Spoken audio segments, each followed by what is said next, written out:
ngo kumuri kuchimanya River Rizi niyo source ninga niyeri kukozesebwa umuchange chimpaha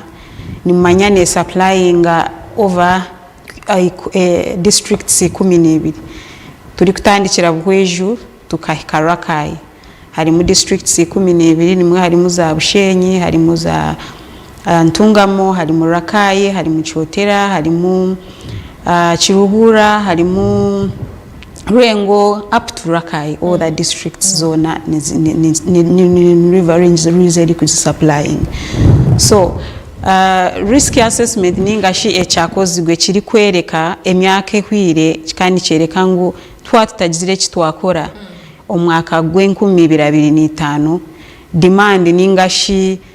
o amizi nigaza kubagabire make omugera kandi gatumeki abantu babugwa amizi koko muri kukimanya mbarara erimu nekurakurana burijo turimo ntubona industries zirimo nizija turimo ntubona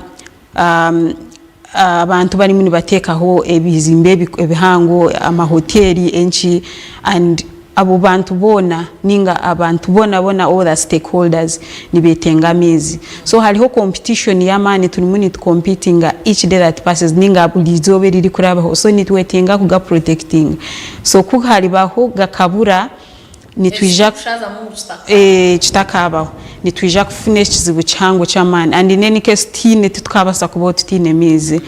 tihine kiri kubasa kogwa kitine mizi so twine kuronda all avenues ningashi emiringo yona eyo kumakinga sure ngo twagumana na mizi muno no kwegesa abantu kugira ngo barinda ibya mizi nebyo buhangwa abwo kuba twine kuga protecting afonyensa akonga haro strategies ezinde zibari muni bataho ngo kurura mizi ku rugo wa River Kagera kugira ngo ga supporting aga reserve bwo kugira ngo gari muni gagenda ni ga reducing so konkani tweta everyone kugira ngo twena tukolere hamwe ku making sure ngo twagumana protecting ogumjera gwa Rizi